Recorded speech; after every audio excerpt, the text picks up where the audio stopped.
नमस्कार रसिको. प्रतीक्षा संपली सगळ्यांची क्षण आनंदाचा आला. आज सर्वांसमोर आलोय आम्ही घेऊन आठवणींचा हिंदोळा. हो, अगदी बरोबर ऐकता रसिको, आठवणींचा हिंदोळा. आणि या हिंदोळ्यावर झुलण्यासाठी, त्याचा मनमुराद आनंद घेण्यासाठी मी पल्लवी वडलेकर बर्वे, दीप्ती देसाई प्रस्तुत गाज, मनातल्या कवितांचा आणि गाण्यांचा अनोखा अंदाज, त्याच्या या भागात तुम्हा सर्वांचं माझ्यातर्फे आणि गाज परिवारातर्फे मनापासून स्वागत करते. माझ्यासोबत आज आहेत दीप्ती देसाई मॅम आणि प्राजक्ता विधाने. आठवणींचा हिंदोळा का असं मनात येत असेल ना रसिको? तर म्हणजे या महिन्यात आमच्या गाजचा पहिला वाढदिवस आम्ही साजरा करतोय. हे 1 वर्ष कधी कसं उलटून गेलं ते आम्हाला कळलंही नाही. मागच्या जानेवारीत संक्रांत वाण म्हणून आम्ही नातेसंबंधांवरच्या कविता सादर करून मकर संक्रांत साजरी केली होती. मग फेब्रुवारीत आला आपल्या सर्वांचा प्रेम दिवस. त्यानंतर राजभाषा दिवस म्हणून बालकविता विशेष भाग, आणि मग महिला दिनाचा औचित्य साधून साजरा केलेला महिला दिन विशेष, आणि होळीला काव्यपंचमी खेळत दिलेल्या शुभेच्छा. सर्वच भाग रंगलेले आणि रसिकांना भावलेलेही. असा कुठलाच विषय गाजने हाताळला नाही असं झालं नाही रसिको. महाराष्ट्र दिन विशेष असो, आजी आजोबा एक हळूवार नातं असो, मन पाऊस वेड असो, हे सर्व रसिकांच्या पसंतीला उतरलेले खास भाग. मैं अकेला ही चला था मंजिले जानी में मंजिल मगर, मैं अकेला ही चला था जानी में मंजिल मगर, लोग साथ आते गए और कारवा बनता गया. साहित्य प्रेमातून मराठीतील साहित्य प्रकार सर्व रसिकांपर्यंत पोहोचवता यावेत म्हणून दीप्ती मॅमने सुरू केलेला हा प्रवास. यात एक एक करून सगळे साथ देत गेले. वर्षा मुजुमदार, तन्मयी जोशी, विनय गोरेगावकर, रजनी वडलेकर, रेखाताई धुरी, गायत्री वैशंपायन असे एक एक साहित्य प्रेमी आमच्या प्रत्येक भागात येत गेले. आणि हा प्रवास आमच्यासाठी, त्यांच्यासाठी आणि सर्व रसिकांसाठी सुद्धा एक आनंद यात्रा झाली. आणि रसिको, नवरात्रात दीप्ती देसाई प्रस्तुत नवरात्र स्पेशल उत्सव शक्तीचा जागर नवदुर्गांचा या कार्यक्रमातून आपण आम्हाला भेटला. साऱ्याच क्षेत्रात ठसा उमटवणाऱ्या, उत्तुंग शिखर गाठणाऱ्या अशा साऱ्या स्त्रियांचा सन्मान आम्ही नवदुर्गांनी या कार्यक्रमाच्या माध्यमातून केला होता. त्यात मधुरा प्रभूंनी आपल्या लघुकथेतून छान संदेश दिला. विभावरी चिटणीस यांनी कवी वैभव यांची सांग तू आहेस ना या कवितेतून अवघ्या स्त्री शक्तीला मानवंदनाच दिली होती. त्याचबरोबर मनीषा ताम्हाणे, प्राची देसाई, नमिता आफळे, अलका पुरके, पल्लवी बर्वे, प्राजक्ता विधाते आणि स्वतः दीप्ती मॅम यांनी कलाकृती सादर केलं होतं. आज कित्येक महिने उलटून देखील या कार्यक्रम रसिकांच्या चांगलाच लक्षात राहिला. याच कार्यक्रमात माझी सखी जान्हवी दरेकर हिने एक कविता सादर केली होती. संजीवनी गोकी यांची ही कविता. ती कविता मी आता आपल्यासमोर सादर करते. कुणी नसलं तरी चालेल तुझी तू राहा, कुणी नसलं तरी चालेल तुझी तू राहा, फक्त तुझ्या डोळ्यांनी तुझं जग पहा. हास जेव्हा ओठ असतील, रड जेव्हा डोळे रडतील, हास जेव्हा ओठ असतील, रड जेव्हा डोळे रडतील, हसण्यावर अश्रूंवर तुझी सत्ता ठेवून राहा, कुणी नसलं तरी चालेल तुझी तुला. काटे कधी पोटी रुततील, काटे कधी पोटी रुततील, फुफाट्यात पावले जळतील, काटे कधी पोटी रुततील, फुफाट्यात पावले जळतील, फक्त तुला आवडलीच, फक्त तुला आवडलीच फुले वेचत राहा, कुणी नसलं तरी चालेल तुझी तुला. मुसळधार सरी येते, मुसळधार सरी येतील, तुझा अंगार भिजवू पाहतील, विझणाऱ्या ठिंगीवर फुंकर घालीत राहा. कोणी नसलं तरी चालेल, तुझी तू राहा. उसने मुकुट कोणी घालतील, उसने मुकुट कोणी घालतील, जरी अंगरखे पेरून सजतील. उसने मुकुट कोणी घालतील, जरी अंगरखे पेरून सजतील. तुझ्या सुती वस्त्राचा अभिमान तू आहा. कोणी नसलं तरी चालेल, तुझी तू राहा. मग कुठेतरी कमळं फुलतील, मग कुठेतरी कमळं फुलतील, सुगंध घेऊन वारे येतील. तुझ्या मोकळ्या गळ्यातले गीत तोवर गात राहा. तुझ्या मोकळ्या गळ्यातले गीत तोवर गात राहा. कुणी नसलं तरी चालेल, तुझी तू राहा. कुणी नसलं तरी चालेल, तुझी तू राहा. रसिको, गेल्या वर्षभरात आम्ही आपणास कविता, साहित्य, बालकविता, गप्पा, गाणी अशा माध्यमातून रंजक सफर घडवली. आणि आपण रसिक मायबापांनी आमच्या या कलाकृतीला भरघोस भरभरून प्रचंड प्रमाणात दिलेला जो प्रतिसाद आहे तीच आमच्या कार्यक्रमाची पोच पावली आहे. हो, नक्कीच. आणि रसिको, आमचा बाल कविता विशेष भाग हा बाल कलाकारांनी धम्माल मस्ती करत बहारदार केला होता. छोटे उस्ताद होते ओम बर्वे, आर्यन देशपांडे, आर्या जोशी, तीर्थेश मोरे, देवांशी घाटावकर, मुक्ता माटे. आणि या बाल कविता विशेष भागाची निवेदन करणारी निवेदिका होती राधिका देशपांडे.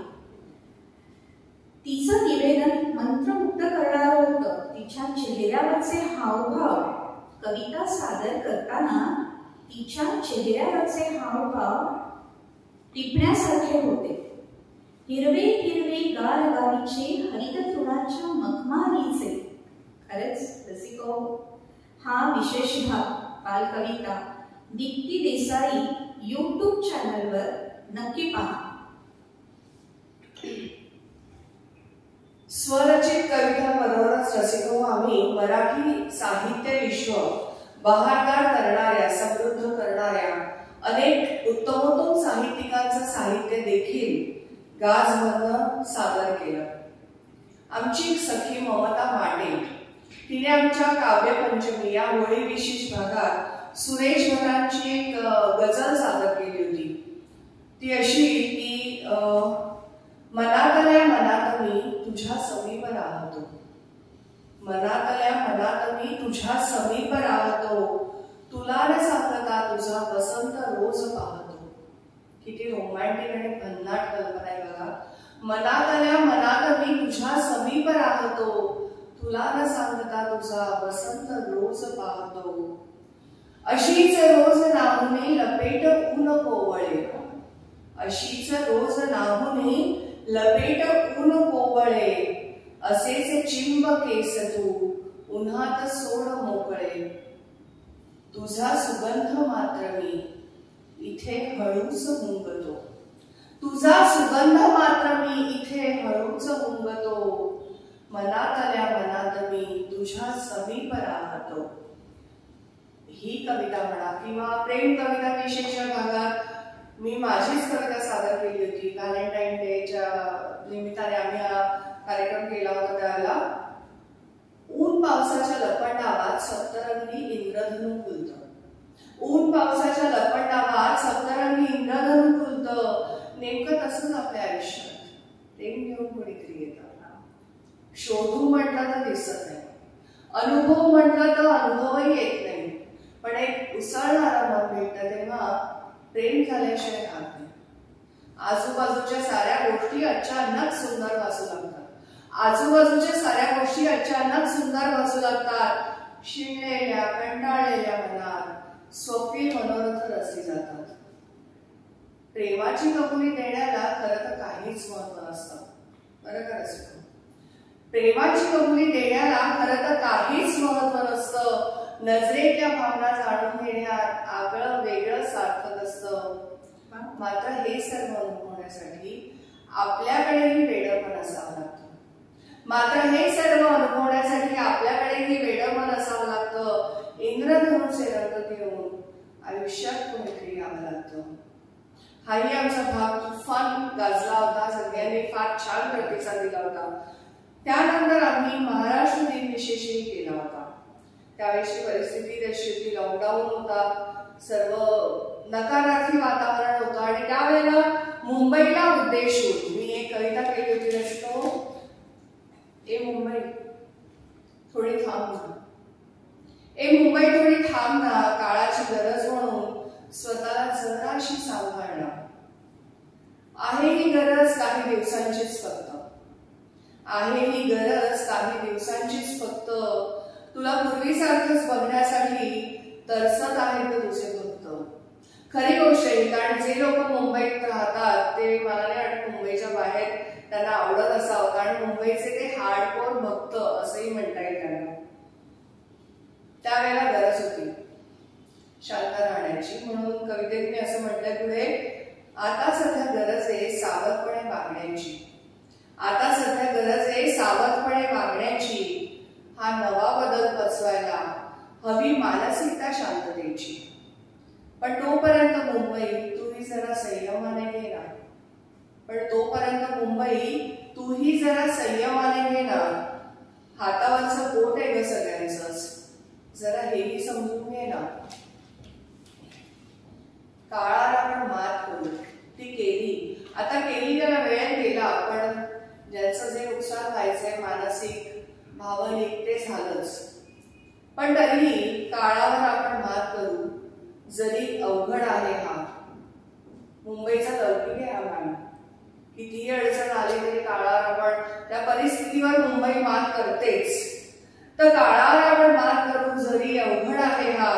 परीक्षाची जणू सगळ्यांचीच, पण हेही दिवस जातील पहा.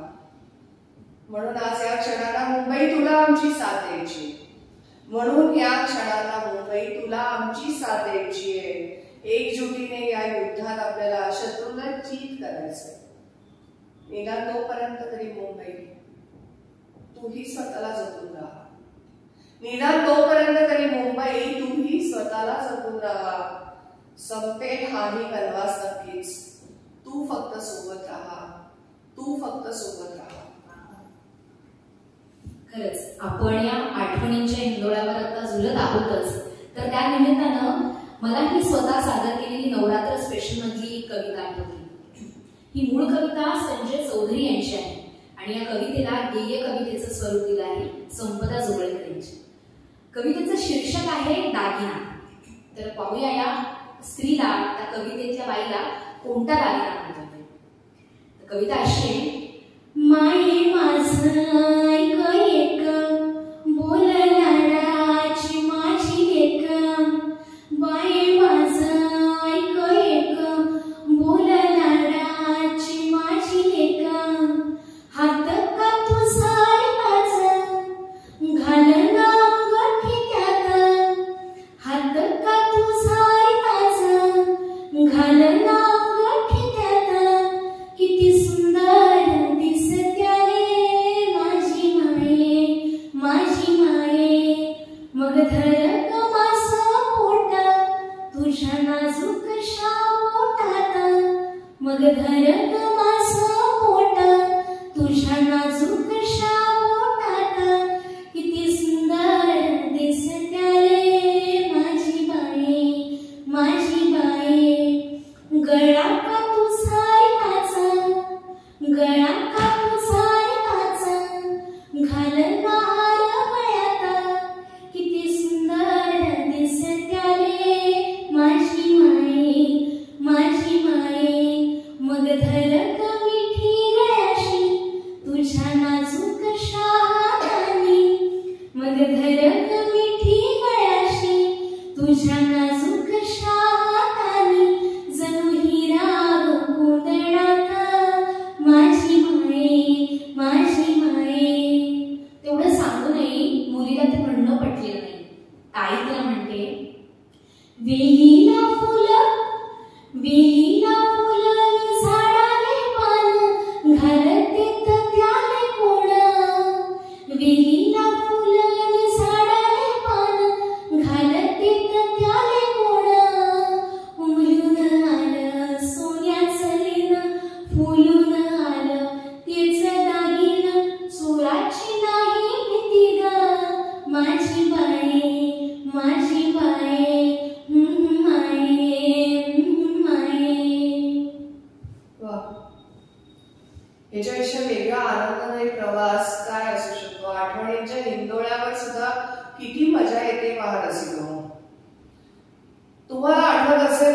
गाजने श्रावण सर म्हणून एक स्पर्धाही आयोजित केली होती मंडळी. त्यालाही तुम्ही रसिकांनी भरघोस प्रतिसाद दिला. त्या श्रावण सरीमध्ये आम्हाला परीक्षकांना सगळ्यांना चिंब भिजवलं. हे वर्ष कसं फुलपाखरू होतं ना मॅम. गाजच्या वेगवेगळ्या भागांचे अनेक ठसे तुमच्या रसिकांच्या मनावर उमटवून दीप्तीदेसाई प्रस्तुत गाजने स्वतःचा वेगळेपण निश्चितच जपलंय आणि हे तुम्ही मान्य कराल रसिको. अगदी खरं. आणि रसिको, नॉस्टॅल्जिया अर्थातच आठवणींचा हिंदोळा असं म्हटलं की आपले कवी, साहित्यकार, संगीतकार यांची आठवण झाल्याशिवाय राहत नाही. आणि या सगळ्यांमध्ये आपल्या अगदी जवळचं वाटणारं असं नाव म्हणजे शांता शेळके. हा माझा मार्ग ऐकला, जीवनाला राहिलेली दूर घर माझे, ही वाट दूर जाते, तोच चंद्रमान भाग, वल्लभने नाथमा अशा गाण्यांचा अथांग प्रवास त्यांनी अथांग प्रवास त्यांनी केला. पण केवळ भावनांपुरत्याच मर्यादित न राहता शृंगार रस असलेली लावणी हा प्रकार देखील त्यांनी लिहिलाय हाताने. तीही नाही का लावणी? नवी कोर साडी लाख मोलाची भरली नक्षी फुलवेलाची, नवी कोर साडी लाख मोलाची भरली नक्षी फुलवेलाची, वेलाची बैलाची गुंफियले राघुमोर जोडीला, गुंफियले राघुमोर जोडीला, हात नगाला माझ्या साडीला, हात नगाला माझ्या साडीला, रेशमाच्या रेघांनी लाल काळ्या धाग्यांनी कर्नाटकी कशी दामी काढीला, हात नगाला माझ्या साडीला, रेशमाच्या रेघांनी लाल काळ्या धाग्यांनी कर्नाटकी कशी दामी काढीला, हात नगाला माझ्या साडीला. वा, सुंदर, क्या बात आहे. आठवणीच्या मुंडोळ्यावर शांताबाई शेळके यांची आठवण निघाली आता. शांताबाई शेळके यांचं एक सुंदर गाणं जे सासरी जाणाऱ्या वधूच्या मनातल्या भावना त्यांनी एका गीतामधून व्यक्त केल्या. मी प्रयत्न करते. सासरी बाई सोर गोपिते सैथे झणे चौघडादारी, वाजत गाजत मिरवते घोड्यावरनी स्वारी, मी वरमाला घालीन त्याला मुहूर्त जवळी आला. सासरी बाई गोऱ्या भाडी चढवा जाळी नवरत्नांची माला, सासरी बाई शालू हिरवा पाचुई मरवा बेडीत पेडी घाला, सासरी बाई येणार साजन माझा. खूपच छान. स्वरांनी मोहरलेल्या शांताबाईंच्या अनेक कविता आहेत. मृगनक्षत्रावर आकाशात जसे मेघ दाटून येतात तसं प्राजक्ताने सादर केलेल्या लावणीनंतर मॅमने सादर केलेल्या इतक्या सुंदर तरल भावना नववधूच्या ज्या कवितेतनं ज्या गाण्यातून व्यक्त होतात त्या गाण्याच्या सादरीकरणानंतर मनाचं आभाळ कसं भरून आलंय. आणि त्यांच्या अनेक कविता अशा डोळ्यासमोर येत आहेत रसिको. क्षितिजास सप्तरंगी लावण्य भास झाले, क्षितिजास सप्तरंगी लावण्य भास झाले, आभाळ आज तैसे माझ्या घरास आले. किंवा ही वाट दूर जाते स्वप्नामधील गावा, माझ्या मनातला हा तेथे असे करावा. शब्दांपलीकडचे स्वर की स्वरांपलीकडचे शब्द काहीच कळत नाही. सर्वत्र लावण्य खूण लिहिलेल्या शांताबाईंच्या अनेक कविता आणि त्यावर बनलेली गीतं सगळंच कसं विलक्षण आणि जादुई आहे. त्यांची एक सहज सुचलेली कविता आहे की सहज फुलू द्यावे फूल, सहज फुलू द्यावे फूल, सहज दरवळावा वास,